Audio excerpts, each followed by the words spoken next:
মুর্শিদাবাদে মাধ্যমিকে বেড়েছে ছাত্রীর সংখ্যা। স্কুল ড্রপ আউট কমায় জেলায় বেড়েছে 16,000 পরীক্ষার্থী। আমাদের প্রতিনিধি মামুন ফারুকের প্রতিবেদন। কেউ হতে চায় চিকিৎসক, কেউ মহাকাশ বিজ্ঞানী, কেউ আবার ডিএমএসপি। এই হয়ে ওঠার স্বপ্ন ছুঁতে সিঁড়ি হলো পড়াশোনা। আক্ষরিক অর্থে এই সত্য বোঝার সুফলের জেরেই নাবালিকা বিয়ে অধ্যুষিত মুর্শিদাবাদে বাড়ছে শিক্ষার আঙিনায় আসার ঝোঁক। তাই জেলার গঞ্জ, মফস্বল, গ্রাম অল্প বয়সী মেয়েদের বিয়ের বদলে স্কুলে যাচ্ছে ষোড়শীরা।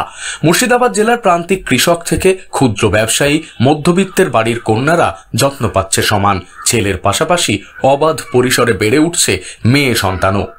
আমাদেরও মেন উদ্দেশ্য এটাই যে মেয়েদেরকে পড়াশোনা করানোটা অবশ্যই উচিত, এবং সবসময় যে ছেলেদের উপরে যে ডিপেন্ড হয়ে থাকতে হবে, সবসময় যে ঘরে কাজ করতে হবে সেটা নয়। মেয়েদেরকে নিজের পায়ে দাঁড়াতে হবে, এবং আমাদের সকলের একটা স্বপ্ন আছে যে চাকরি করা, নিজের সেলফ ইনকাম করা, এবং আমার কোনো কিছুর জন্য অন্য কারোর উপর ডিপেন্ড না থেকে আমি যাতে নিজের খরচ নিজেই করতে পারি, এটাই আমাদের আশা। It is necessary for each and every girl to educate, to take the educations and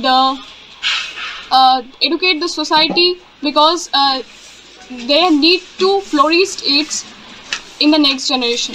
আমরা আবার কৃষক, আমরা মাঠে চাষবাস করে আমরা কত কষ্ট করে পড়াশোনা করছি। আমরা আবার দিন মজুরি করে, তাও আমাদের পড়াশোনা করাচ্ছে যাতে আমরা ভালো কিছু করতে পারি। কন্যা শিশুরা সরাসরি অংশগ্রহণ করছে শিক্ষার আঙিনায়। সচেতন হয়েছেন অভিভাবকেরাও। তার সুফলই প্রমাণ দিচ্ছে এবছরের মাধ্যমিক পরীক্ষার পরিসংখ্যান।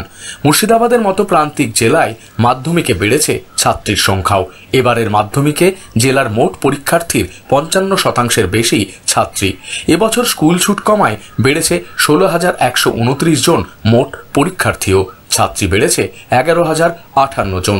জেলায় এবছর মাধ্যমিক পরীক্ষা দিচ্ছে মোট 94,448 জন। আমরা চাইছি ছেলে মেয়ে শিক্ষক হোক, শিক্ষা করানোর চেষ্টা করছি আমরা। যে মেয়ে ছেলে বলে কোনো তফিৎ নেই, মেয়ে ছেলে একই তাতে যেতে পারে শিক্ষার মাধ্যমে। শিক্ষা, মহিলারা শিক্ষা যেটা অর্জন করে অবশ্যই এটার মাধ্যমে সমাজের কল্যাণ হবে, পরিবারের সকলে এগিয়ে যেতে পারবে, কারণ শিক্ষা একটা জাতির মেরুদণ্ড। বিপুল